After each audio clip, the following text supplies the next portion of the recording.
I was watching television and an ad came on, Clairol. Blondes have more fun, it said.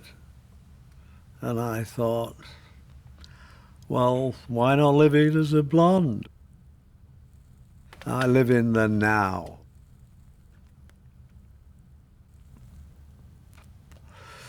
That's my philosophy, really. So the past is something you'll have to dig up. 7 years ago, David Hockney won a scholarship to the Royal College of Art in London. Now he has paintings in museums all over the world and an international reputation. His image is that of the bright young boy from Bradford, where he was born in 1937. That was me, yeah, before I had blonde. I was 18 when I first visited London, 22 when I moved there. When I first came to New York when I was 24. Dennis Hopper took that picture, actually, in New York. In New York, it's much more democratic, you see, and that's why London, I don't think, will ever really be what you'd call a swinging place.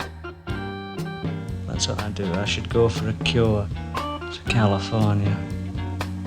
Treat it like a spa.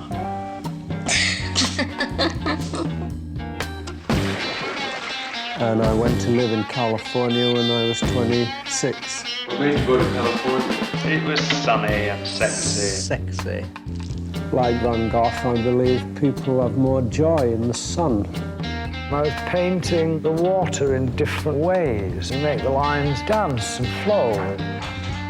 They're only cheap little gay magazines, but the suggestion from it. This is the photographs I took of Peter.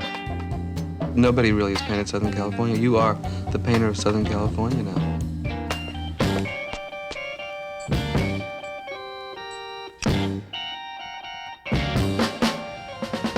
I've always been interested in faces. I tend to draw the same people all the time. It's often very hard to know what somebody really looks like if you don't know them. And that's Celia. This is Celia, who is in the painting. What attracts you about the double portrait? Well, twice as interesting as the single portrait.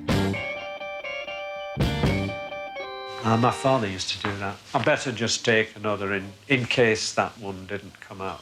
And then does it exactly the same way anyway. So they both come out, or they both don't come out. I wasn't that interested in photographs. I thought photography was not really a very good medium for an artist. It was too limited. But then I made a little photographic experiment. It makes a different space. It pulls you in and you participate in, which seemed to me a more thrilling space. The whole thing is a construct of moving about the area, even though it looks as though it's one big space.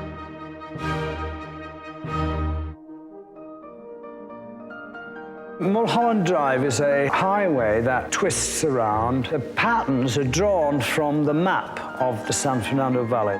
Here's a horizon. Here's a road. That is a vanishing point, theoretically, at infinity.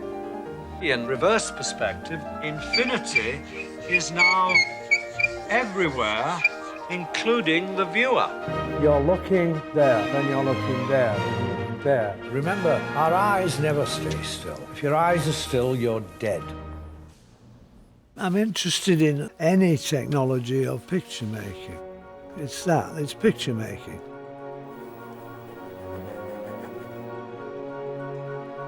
If you put a drawing on a fax machine, it might not come out very good.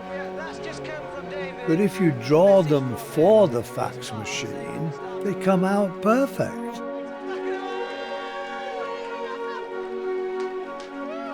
In 20 years, I did 10 operas. I felt you could get visual equivalents for sound. And then I had a friend who was dying, Jonathan Silver. So I moved back to Yorkshire, and Jonathan urged me to paint it. I thought, well, yes, I could go back to nature. Nature replenishes us, doesn't it? You paint with memory even when you're here. We always see with memory. And seeing each person's memory is a bit different. We can't be looking at the same things, can we? We're all on our own. Every photograph of the old Monet, there's always a cigarette in his mouth. He lived to be 86, and he began the Nymphias in his 70s. Well, he had something to do. Well, I've something to do, and I'm still doing it. I'm a worker. I'm not a hedonist. I approve of hedonism, but artists aren't hedonists, they're workers.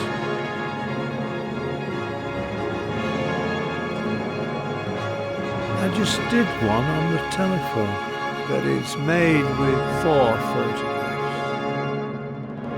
And then I just started some portraits, and they're here. That's now. This brings us to now.